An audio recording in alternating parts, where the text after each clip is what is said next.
For decades, the United States military operated across Africa with confidence, influence, and a sense of permanence. American soldiers were stationed in strategic bases from the Sahel to the Horn of Africa, conducting counterterrorism missions, training local forces, gathering intelligence, and securing access to vital resources and trade routes. Washington believed these deployments were essential not only for African stability, but for American global dominance. But today, something unprecedented is happening. The U.S. military is leaving Africa, and the real reason is far deeper than what official statements suggest. The story behind this massive shift is complex, uncomfortable, and revealing, showing a global power losing ground in a region it once believed it controlled. For years, the United States claimed its presence in Africa was about fighting terrorism. But the truth is that military presence was also about influence, maintaining geopolitical leverage, controlling strategic choke points, securing access to minerals, and countering rival powers. However, a silent transformation has been reshaping Africa for over a decade, and now that transformation has reached a tipping point. African governments, once dependent on U.S. military support, have begun pushing back, demanding sovereignty, and rejecting foreign interference. They are no longer willing to allow American troops to operate on their soil without strict accountability or mutual benefit. And as African nations become more confident, unified, and globally connected, the U.S. finds itself pushed out, not by force, but by political will. The real reason the U.S. military is leaving Africa is rooted in a fundamental shift in Africa's political mindset. Across the continent, leaders are reclaiming control over security decisions. Many African nations are tired of decades of promises that never yielded stability. The presence of U.S. bases did not bring peace to the Sahel, did not eliminate extremist groups, and did not provide the long-term security African citizens were promised. Instead, in many cases, militarization worsened instability, fueled resentment, and weakened trust between African civilians and their governments.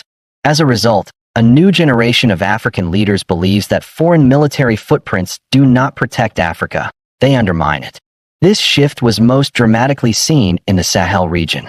Countries like Mali, Burkina Faso, and Niger made bold and historic decisions to expel French forces, reduce Western involvement, and reevaluate American military contracts. The United States, once confident in its status as the global security provider, suddenly faced a wave of rejections. African governments argued that Western military missions had failed to stop terrorism, had failed to improve security, and had failed to respect Africa's sovereignty. The U.S. military began to experience something it was not accustomed to, being told to leave. What accelerated the U.S. exit even faster was the arrival of new players, new global powers offering military cooperation without political strings attached. Russia offered security partnerships built on direct military support and training without demanding political alignment. China offered technology-driven defense systems, surveillance infrastructure, and long-term strategic cooperation. Turkey built military academies, supplied drones, and trained African forces with fewer conditions than Washington. For African leaders, these new partnerships felt more aligned with their ambitions and more respectful of their autonomy. The United States was suddenly competing in a market it once dominated effortlessly. But Washington did not adjust its approach. Instead of offering equal partnerships, it continued to rely on old strategies: aid tied to political reforms, military cooperation tied to ideological alignment, and diplomatic engagement filled with pressure rather than respect. Africa had changed, but the U.S. approach had not. And that mismatch is one of the real reasons the U.S. military is now leaving Africa. Another critical factor is the global shift in power. The United States is stretched thin, with strategic focus shifting toward Europe, the Middle East, and especially the Indo-Pacific region. Washington's number one priority is countering China, which means Africa, once seen as a critical front, became less of a priority. As geopolitical pressure increased, the U.S. military quietly reduced resources, reduced personnel, and scaled back missions. Africa noticed. And as the U.S. footprint weakened, new powers stepped in to fill the vacuum. The U.S. also faced growing distrust among African citizens. In many countries, American military operations were viewed as opaque, unaccountable, and overly secretive.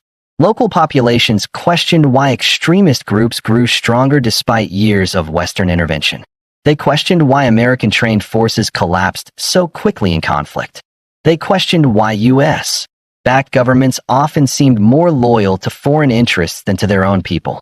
Across the continent, protests and political movements grew louder, demanding an end to foreign military dominance. African citizens pressed their leaders to choose sovereignty over subservience. As a result, political pressure inside African governments forced leaders to reconsider old alliances, including security alliances with the United States. Economic pressure also played a major role. The United States often used military partnerships to secure influence over Africa's resource sectors: oil, gas, cobalt, uranium, and rare earth minerals. But Africa is now rewriting mining laws, demanding local processing, national ownership, and value-add industries. Nations like Namibia, Zambia, Tanzania, and the Democratic Republic of Congo are refusing to allow foreign military influence to dictate economic policy. America's inability to adapt to Africa's new economic vision made military presence even less welcome. The most uncomfortable truth is that African nations no longer believe the U.S. military presence serves their best interests. They see decades of interventions that produced little progress. They see rival powers offering better deals. They see the failure of Western counterterrorism missions. And they see an opportunity to redefine their future without external control. That is why African leaders are taking bold steps, canceling military agreements, expelling troops, rejecting foreign bases, and demanding equal partnerships. But another hidden reason behind the U.S. departure is the rising power of regional African coalitions. The African Union's peace and security structures are improving. Regional alliances like ECOWAS and the East African Community are taking security into their own hands. African nations are buying drones, building local military industries, establishing joint task forces, and forming continental defense strategies. This evolution reduces the need for external forces. The U.S. military understands this shift, and rather than force its presence, it is withdrawing from areas where it no longer has influence or strategic advantage. A deeper reason the U.S. military is leaving Africa is financial. Maintaining bases, logistics hubs, contractors, and special operations missions is extremely expensive. With economic pressure rising at home, political polarization increasing, and global priorities shifting, Washington can no longer justify large military expenditures in regions where its influence is diminishing and its presence is unwelcome. Congress is questioning African operations. Taxpayers are uninformed or uninterested. The Pentagon has no choice but to reduce commitments. Another part of the story is diplomatic failure. The United States consistently underestimated African intelligence, African political unity, and Africa's ability to navigate global competition. Washington assumed African leaders would remain dependent. It assumed African governments would never challenge military contracts. It assumed the continent would always choose Western partnerships over alternatives. These assumptions were wrong. Africa's new diplomatic confidence shocked the U.S. system. And once Africa began pushing back, the U.S. had no long-term strategy to counter it. African leaders openly criticized U.S. policies at global summits. They rejected Western pressure over Ukraine. They refused to isolate China or Russia. They demanded respect on global platforms. And they made it clear that Africa would not be the battleground for foreign power rivalry. These political upheavals forced the U.S. to rethink its military approach, and many African governments refused to renew defense agreements unless the United States changed its behavior. Washington would not compromise.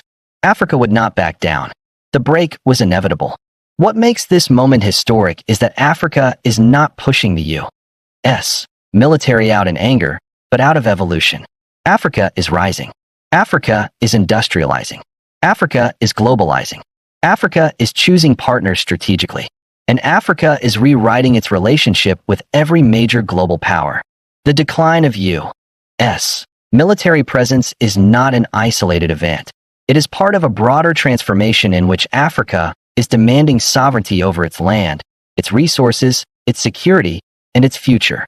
The real reason the U.S. military is leaving Africa is because Africa no longer sees America as essential.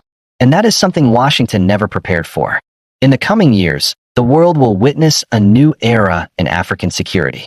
Instead of foreign armies controlling strategic zones, African nations will rely on their own forces, their own technology, and alliances of their choosing.